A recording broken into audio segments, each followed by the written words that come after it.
మా పోలీసులు స్పష్టంగా అరెస్టు చేసినామని చెప్పిండ్రు. మా పోలీస్ సిబ్బంది చెప్పిందే నేను నమ్ముతాను. అతన్ని అరెస్టు చేసినాము. మీరందరూ ఒక్క ప్రశ్నకు నాకు సమాధానం చెప్పండి.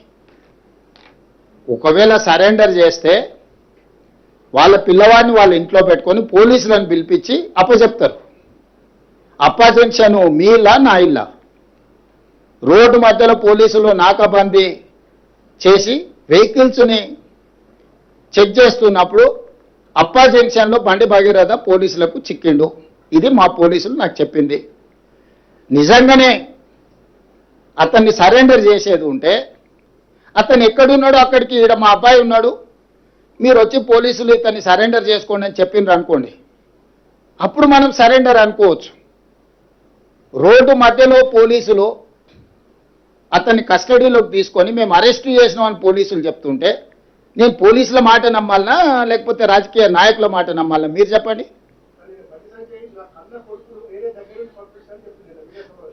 నేను అనేది ఏంటంటే అతను దగ్గరుండే పంపించి ఉండొచ్చు. నేను దగ్గర ఉన్నాడా లేడా అనేది నేను గవా కాదు. అతను ఏం చెప్తే అదే నిజం. ఎందుకంటే వాళ్ళిద్దరు ఒక దగ్గర ఉన్నారా లేదా, 5 రోజులు అబ్స్కాండ్ అయినప్పుడు తండ్రి కొడుకులు ఒకే ఇంట్లో ఉన్నారా లేరా, ఇది కాదు కదా. మేము వివాదం నుంచి అన్ని ఫిర్యాదులో ఉన్న అంశాలను అన్నిటినీ చాలా సిస్టమేటిక్గా విశ్లేషించుకొని కంప్లైంట్ వచ్చిన వెంబడే ఎఫ్ఐఆర్ చేసి ఒక పద్ధతి ప్రకారం ఈరోజు ప్రభుత్వం చర్యలు తీసుకున్నది. మా చర్యల్ని ప్రజలు కానీ కోర్టు కానీ ఎవరు తప్పుపట్టలే. కేటీఆర్ జడ్జిగా, ఆర్ఎస్ ప్రవీణ్ కుమార్ ఐఓగా ఈయన విచారణ చేసిండు, ఆయన శిక్ష విధించేసిండు. అసలు ఏం సిగ్గు కూడా పడారంటే అసలు ఇంత సిగ్గు తప్పిపోయిన వీళ్ళనంటే నాకు అర్థమే అవుతలేదు. ఇప్పుడు ప్రభుత్వానికి పోలీసులకు చట్టాలు ఉన్నాయి. ఫోక్సో కేసులా ఫిర్యాదు రాగానే ఎఫ్ఐఆర్ చేయాలా? 0 మీద ఎఫ్ఐఆర్ చేసినావు. ఎఫ్ఐఆర్ చేసిన తర్వాత పేరెంట్ స్టేట్మెంట్ చేసినావు.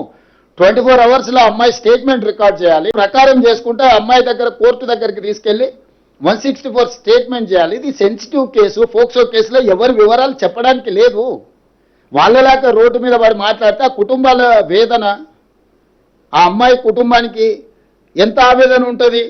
వీళ్ళు అడ్డగోలుగా ఇచ్చేసి ఆ అమ్మాయి ఫోటోలు పెట్టి, ఆ అమ్మాయి తల్లిదండ్రుల ఫోటోలు పెట్టి, అసలు కేటీఆర్ అనేటోడు అసలు మనిషా? ఎవడన్నా మనిషి ఇట్లా వ్యవహరిస్తాడానికి? రాజకీయాలు కావాలంటే ఎన్నికల్లో కొట్లాడు, ఎన్నికల్లో ఓడించు. రాజకీయాలాగా చూడాలి, సమస్యను సమస్యలాగా చూడాలి. ఇది ఒక మైనర్ గర్ల్కి సంబంధించిన ఇష్యూ. దీంట్లో రాజకీయాలకు ఎందుకు? ప్రభుత్వం ఒక పద్ధతిలో చర్యలు తీసుకుంటున్నప్పుడు అందరినీ ఇందులోనే దీంతోనే మొత్తం ఒక మైనర్ అమ్మాయిని అడ్డం పెట్టుకొని రాజకీయంగా ఏదో సాధించినామని ఈ శాడిజం ఏంది? ఇది శాడిస్టిక్ ప్లెజర్ కాదా?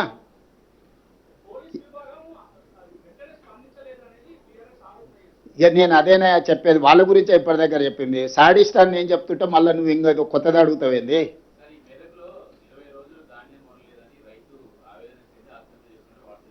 వార్తలు వచ్చినాయి, తప్పకుండా నేను కలెక్టర్కి చెప్పిన ఇమ్మీడియట్గా వెరిఫై చేయమని. నేనేమంటున్నానంటే ఎక్కడైనా ఏదైనా సంఘటన జరిగితే ఆ కుటుంబాన్ని ఆదుకోవడమే కాకుండా దాని బాధ్యులైన అధికారుల మీద కూడా చర్యలు తీసుకుంటున్నాము. కొన్ని దగ్గరలో సంఘటనలు జరగలేదని మేము చెప్తలేం. కొన్ని ప్రభుత్వం దృష్టికి రాకుండా లేకపోతే కొంతమంది నిర్లక్ష్యంతో కొన్ని మిల్లులోలు టీఆర్ఎస్కి అనుకూలంగా ఆ మిల్లులు గత ప్రభుత్వంలో 1000 కోట్లు కొల్లగొడితే వాళ్ళ మీద పీడీ యాక్ట్ పెట్టి కేసులు కట్టి కోర్టు నుంచి తెచ్చి అరెస్ట్ చేసినాం.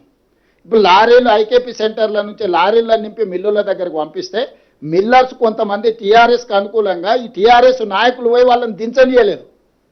రోజుల కొద్ది ఆ లారీలను దించకుండా ఆపడంతో మళ్ళీ కొత్తగా ఐకేపీలో సేకరించిన ధాన్యాన్ని రవాణా చేయడానికి వాహనాలు లేవు. ఈ ఆర్గనైజ్డ్ క్రైమ్ చేస్తున్నారు బీఆర్ఎస్ వాళ్ళు. ఇప్పుడు టీఆర్ఎస్ అంటే కొత్త వాళ్ళు వస్తారు. మరి నాకు ఇదో సమస్య వచ్చి పడ్డది, ఇదో దరిద్రం మళ్ళా తోడు. డెఫినెట్గా గుర్తించిన సమయం సందర్భం వస్తుంది. ఒకేసారి నేను చెప్పేది అదే. మీరు ఇప్పుడు బండి భగీరథ్ గురించి నిన్ను అడిగినారు. కేటీఆర్ బావమార్తి ఫామ్ హౌస్లో డైరెక్ట్గా డ్రగ్స్ తీసుకొని దొరికితే ఎందుకో కేటీఆర్ మా బావమార్తిని ఒంగబెట్టి పిల్లలు వల్ల కొట్టని పోలీస్ స్టేషన్లో పోయి కోదండం ఎక్కించండి అని ఎందుకో చెప్పలేదు.